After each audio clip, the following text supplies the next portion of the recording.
Olá, você está na Pastoral da Semana da Primeira Igreja Batista em Indaiatuba. Hoje vamos falar sobre corrupção. Corrupção e cristianismo no Brasil. Conivência ou confronto?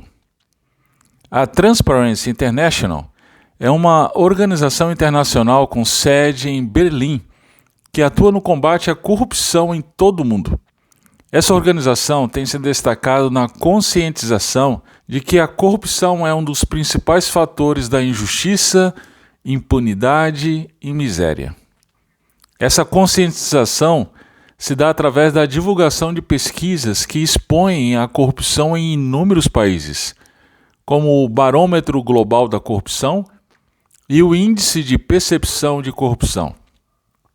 Esse último, o Índice de Percepção de Corrupção, é um importante indicador global de corrupção no setor público. Ele tem um ranking de 180 países. De acordo com a pesquisa mais recente, o Brasil está na 117ª posição e sua pontuação tem caído desde 2023. Veja só. Infelizmente, esse índice não é novidade para nós brasileiros, porque nos habituamos a conviver com escândalos de corrupção, como o caso do Mensalão Tucano, que desviou em torno de 3,5 milhões de reais.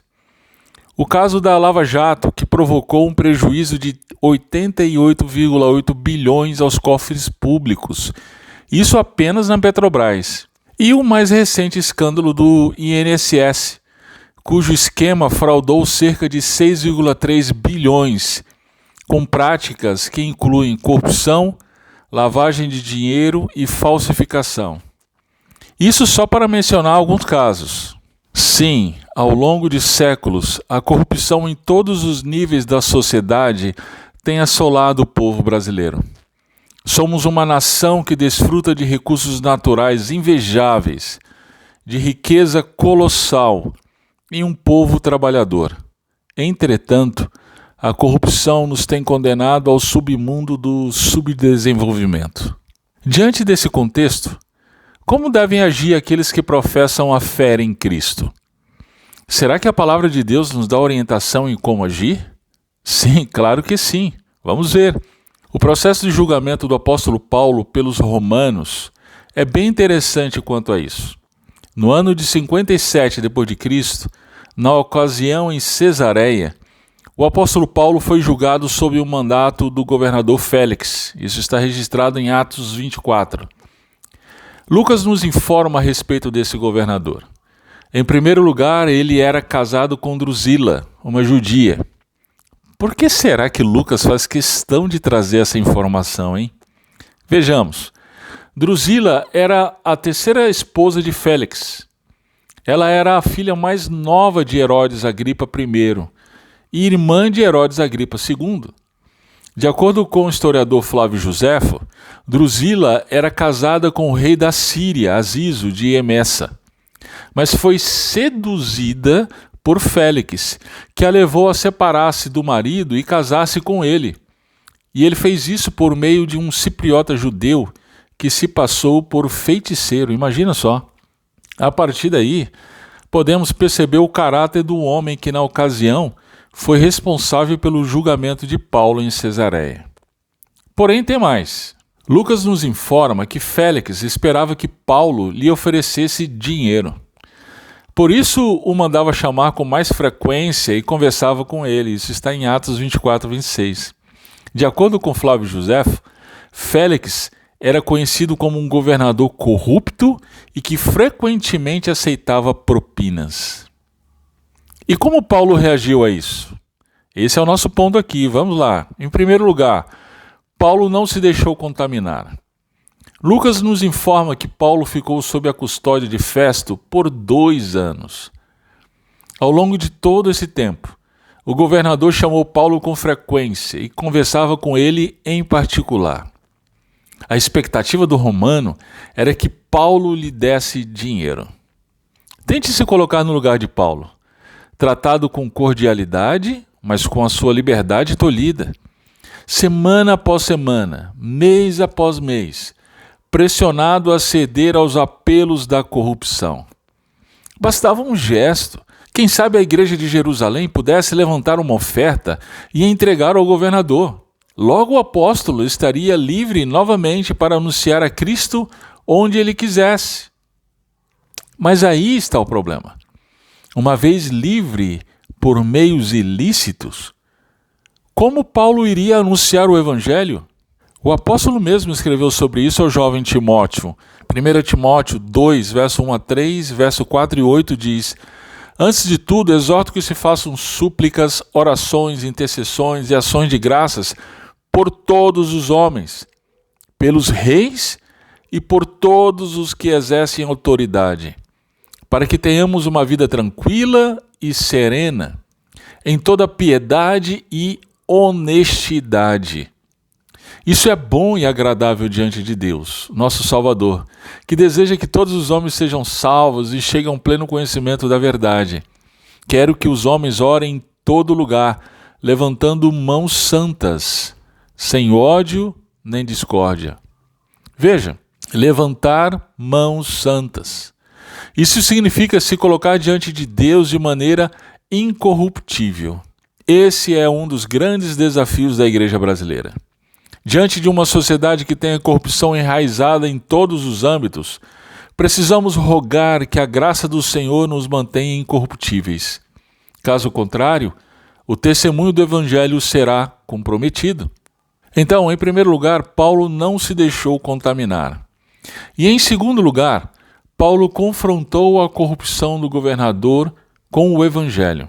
Veja, Paulo não somente se manteve incorruptível, ele confrontou o governador. Veja o verso 25.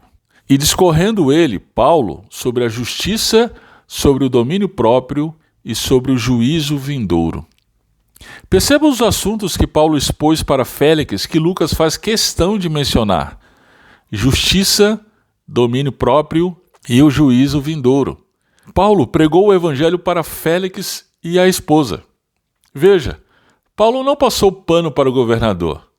Paulo não disse que Deus amava Félix e tinha um plano maravilhoso para a vida dele. Também não disse que Deus ia abençoar Félix e o fazer prosperar. Longe disso. O apóstolo, diante de um homem corrupto, anunciou que Jesus é o Supremo Senhor e que um dia Félix estaria diante do tribunal do verdadeiro soberano para prestar contas de suas ações. É o que Paulo escreveu aos Coríntios, em 1 Coríntios 5,10. Pois é necessário que todos sejamos apresentados diante do tribunal de Cristo, para que cada um receba retribuição pelo que fez por meio do corpo, de acordo com o que praticou, seja o bem, seja o mal. Paulo, na ocasião, foi tão incisivo no que disse a Félix, que este ficou com medo e respondeu para Paulo: Basta por enquanto, retira-te, eu te chamarei quando houver oportunidade. Isso está em Atos 24, 25. Eu me pergunto se esta tem sido a mesma reação dos políticos e autoridades em geral quando nós anunciamos a Cristo. Essa é uma questão que precisa ser tratada com seriedade.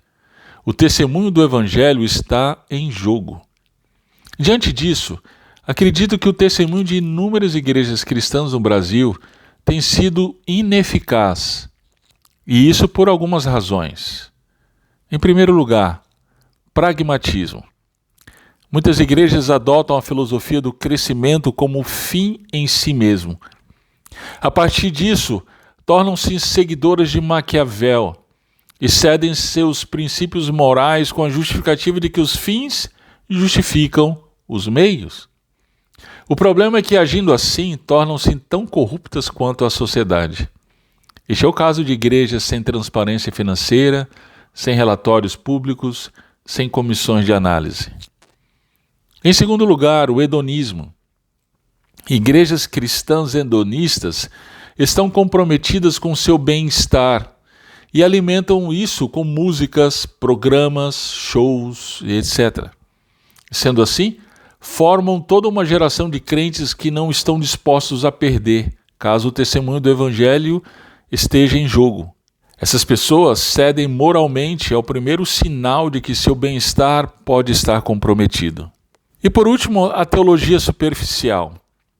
As razões que elenquei acima são importantes, mas tudo depende desta, a teologia superficial. São nossas convicções que nos sustentam em meio às adversidades.